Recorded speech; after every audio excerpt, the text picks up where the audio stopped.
Teacher Rabbi L.M. Dumizulu. Welcome to Hamiti Hebrew Ethics. Our mission is sharing and offering an alternative, effective spiritual power source for every black person. Is your desire to tap unusual powers so that you could unleash your endowed potential beginning today, right now, to live a life overflowing with health, happiness, and wealth? Hit the subscribe button below. You will be informed instantly of our regular posts, jam-packed with ancient practical philosophical truths revealed by the one and only creator of our ancestors. The one causality that made our ancestors the wisest and greatest people to ever walk this planet for thousands of years. You will acquire practical methods enabling you to face any threat or challenge with a fortitude that melts away fear, poverty, any losses, illness, and even death itself. Following the secrets revealed here on, life will be a joy and pleasurable experience indeed. Thank you. Let us look a little bit at meditation. Before you do any yoga or meditate on this first. This is a representative of ancient scribe, a thinker, a writer, a philosopher, a black thinker, a black writer in ancient Egypt. There is no dispute about that. This is the stance, left foot forward. We walk by our heart. We put our heart into it. It also represents a meditative and understanding and wisdom-filled posture. Husband and wife all combined and united in huge spiritual emancipation and initiation. This is representing the Smai Tau, a symbol that is popular with the breathing in of life, consciousness, as well as physical and spiritual life into our lungs, where it will spread and give physical energy in our life. This is how our ancestors used to posture themselves, giving themselves all the actions and all the sacrifices they would want to do and give their ancestors to invoke understanding and wisdom. Origins of yoga or meditation. Yoga started in ancient Africa more than 17,000 years ago. Ancient Africans spread all over the earth. In India, they are known today as the Dravidians. Their African traditions evolved and morphed off into Hindu beliefs, out of which modern yoga has been born. Yoga is not an Indian invention. It is an African invention. What is meditation? What is yoga? Yoga is a Sanskrit term. Sanskrit, we already know, is an African term, is an African language coming from Ethiopia. It means oneness or union. When you look at this word, it is clearly a Bantu-derived word.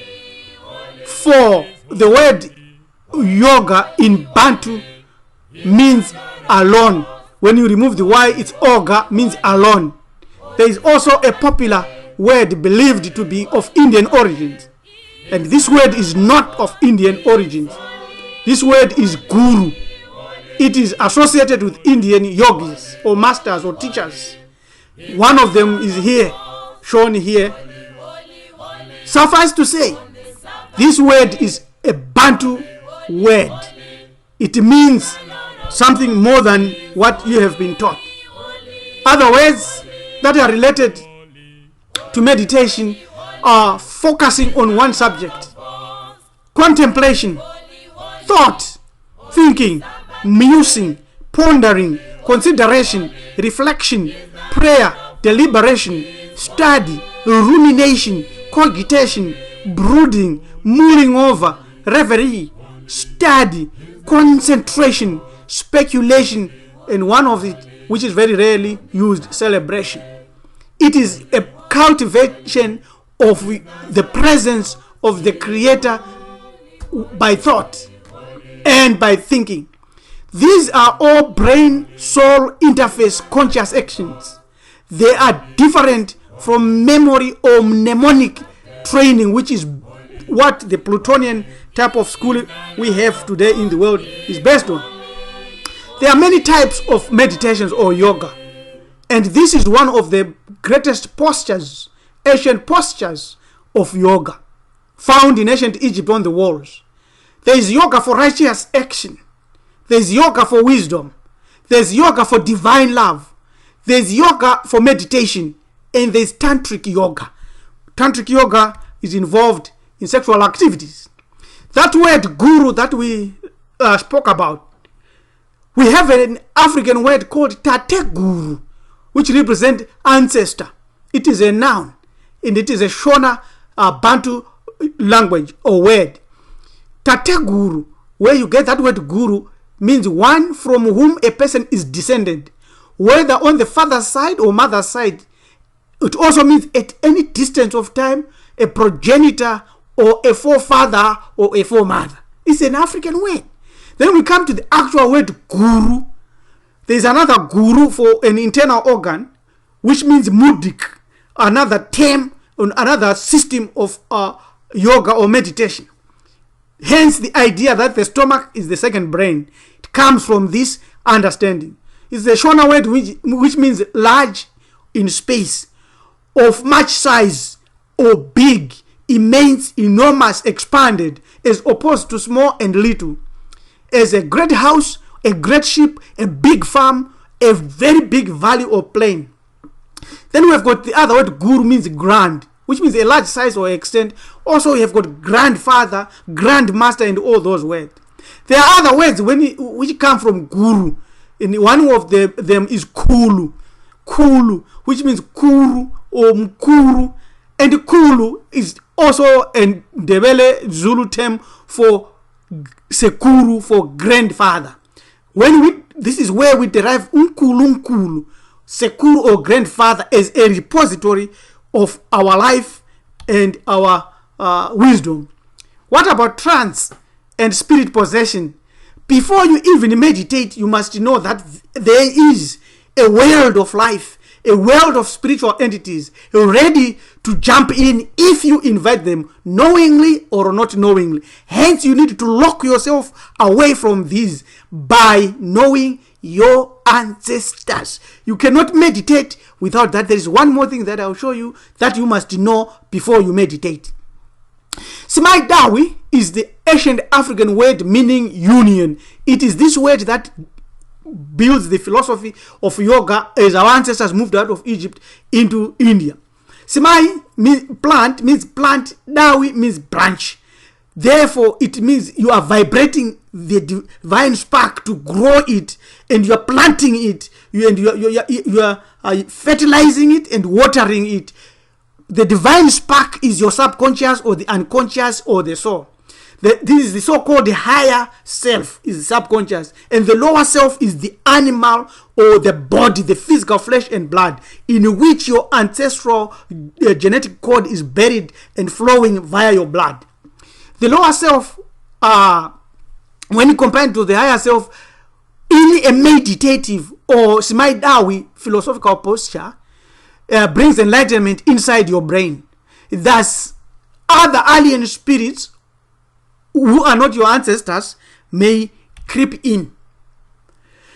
In the pyramid text of Unas, it is stated, Unas has taken possession of Sa and Hu. Sahu protects us with mystical, magical powers bestowed by true understanding, which lead to wisdom. Therefore, when you have got wisdom, when you have got understanding, when you have got philosophical knowledge, you are able to detect any spiritual force that comes. You are able to control what comes in your consciousness. There is nothing like unconsciousness that you cannot control. Here we are speaking of your ability to control your consciousness using mystical, magical powers bestowed by your true understanding based on this system that we are talking about. Wisdom bestows control over us. Shai, which is fortune, it comes also from a Bantu word shaba. Some people would need an energy to work, and energy to perform certain tasks. Therefore, they would invoke this spirit and allow them to work with them. This is an African system now found all over the world. It is the opposite of lacking something shy.